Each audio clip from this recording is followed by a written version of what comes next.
अस्सलाम वालेकुम गर्ल्स, कैसे हैं आप लोग? ठीक हैं? हाँ जी। हो रही है पेपर की तैयारी? बहुत अच्छा। आपने जो है वो सेशनल एग्ज़ाम देना है।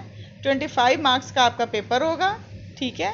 और आपने 5 क्वेश्चंस उसमें अटैम्प्ट करने होंगे, ठीक है। सारे क्वेश्चंस जो हैं वो बहुत अच्छे तरीके से करने हैं और बहुत अच्छी तैयारी करके आनी है। कलर्ड कपड़ों में आना है, पेन पेंसिल अपने लेकर आनी है, शीट्स अपने लेकर आनी है, सारा कुछ आपने अपने चीज़ें लेकर आनी है। आज मैं आपको थोड़ा सा रिवीजन की तरफ चलती हूँ, लेके जितना हमने पढ़ा था फर्स्ट चैप्टर और सेकंड चैप्टर में, उसमें इंपॉर्टेंट बातें, इंपॉर्टेंट फार्मूले जो है वो एक दफ़ा से दोबारा से रिवाइज़ कर लेते हैं। सबसे पहले हमने फंक्शन के बारे में पढ़ा था, ठीक है। याद होगा आपको, पढ़ चुके हैं, क्वेश्चंस भी कर चुके हैं। तो फंक्शन क्या होता है, कुछ याद है आप लोगों को? फंक्शन आपको याद होगा कि मैंने आपको बताया था कि इसको डिस्क्राइब किया था लेबनीज़ ने, ठीक है। इसका कंसेप्ट जो है वो लेबनीज़ ने इंट्रोड्यूस किया था और उसने कहा था कि अगर आपने किसी चीज़ को डिस्क्राइब करना हो तो एक क्वांटिटी दूसरी क्वांटिटी पे जो है वो डिपेंड कर रही होती है, ठीक है। किस तरह डिपेंड करती है कि अगर आपने वॉल्यूम ऑफ स्फीयर निकालना है तो वॉल्यूम ऑफ स्फीयर का फार्मूला होता है कि v = 4/3 पाई r क्यूब। अब देखिए, वॉल्यूम आपने फाइंड करना है किसी भी स्फीयर का, तो वॉल्यूम जो है वो फंक्शन है r का, क्योंकि वॉल्यूम किस पे डिपेंड कर रहा है?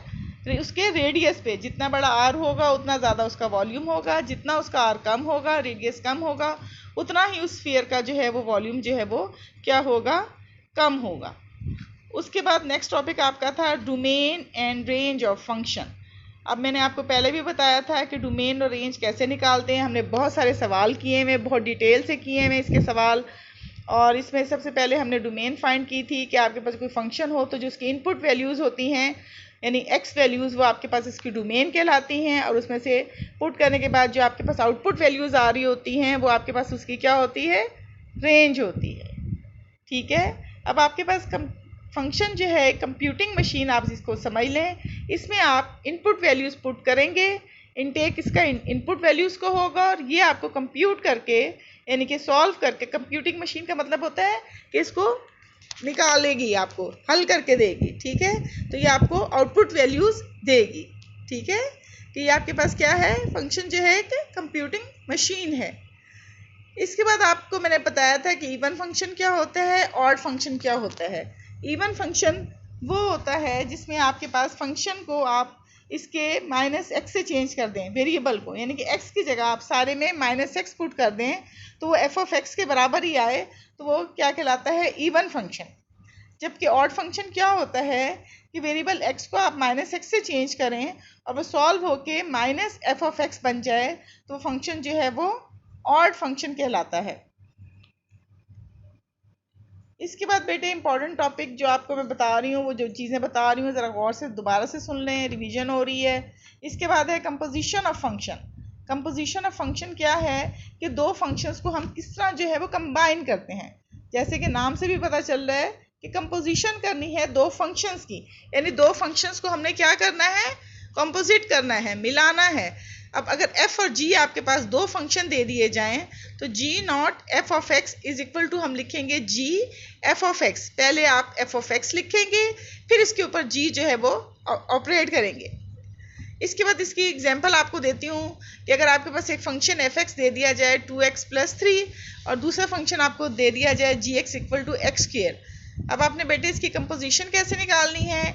आपने फार्मूला अप्लाई करना है, g(f(x) = लिखेंगे g f(x). अब देखें ब्रैकेट के अंदर मैंने लिखा है f(x), तो अंदर ब्रैकेट के आपने पहले कौन सा फंक्शन लिखना है? f(x) वाला लिखना है। और वो f(x) आपको कौन सा दिया हुआ है बेटे?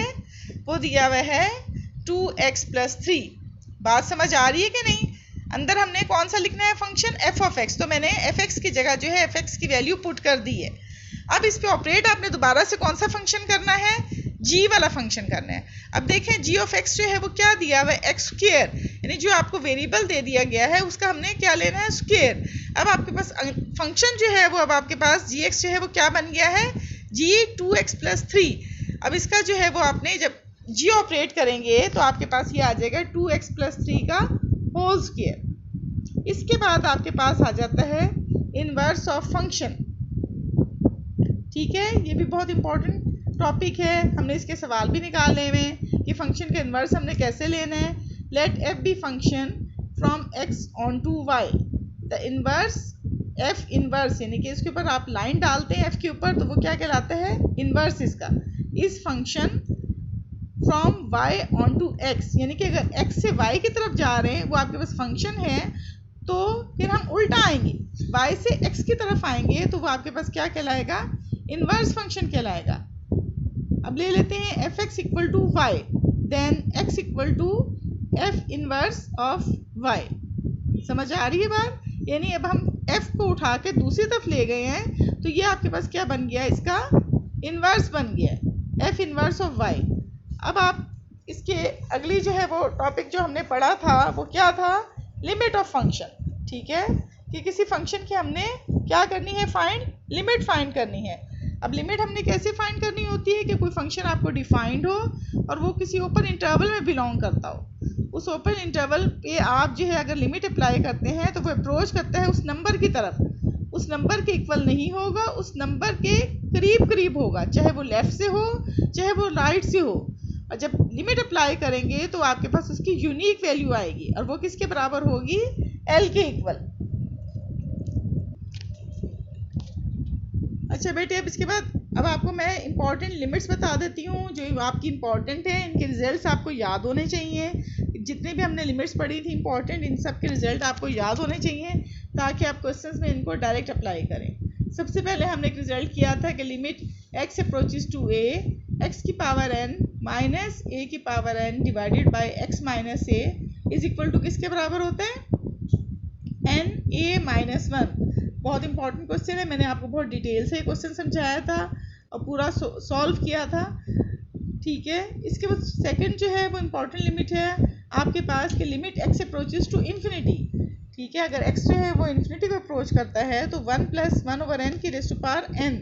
ठीक है, जो इधर अंदर दिया हुआ इसको आपने ऊपर पावर में क्या लेना है, रेसिप्रोकल लेना है। अंदर 1/n है तो इसका रेसिप्रोकल आपके पास क्या होगा, n। ये किसके बराबर है, e के बराबर। इसके बाद थर्ड लिमिट आपने की थी कि limit x approaches to 0, a की power x minus 1 upon x is equal to log of e a।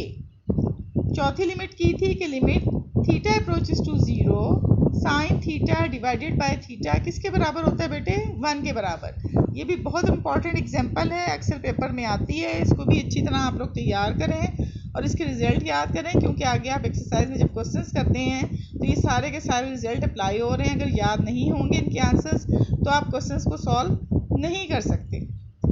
इसके बाद हमने टॉपिक अगला जो पढ़ा था वो क्या पढ़ा था, कॉन्टिन्यूस फंक्शन। क्या होता है कॉन्टिन्यूस फंक्शन, ऐसा फंक्शन जो कॉन्टिन्यूस हो तो वो फंक्शन क्या कहलाता है, कॉन्टिन्यूस कहलाता है। अब कॉन्टिन्यूस कैसे होगा कि अगर वो 3 कंडीशंस को सेटिस्फाई करेगा।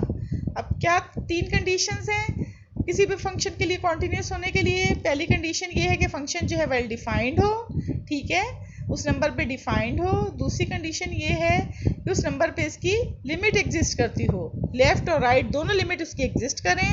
और थर्ड कंडीशन इसकी ये है कि limit of function is equal to the value of the function, कि लिमिट जो है फंक्शन की वो किसके बराबर होनी चाहिए, वैल्यू ऑफ फंक्शन के। इसके बाद आपके पास डिसकॉन्टिन्यूस फंक्शन आ जाता है।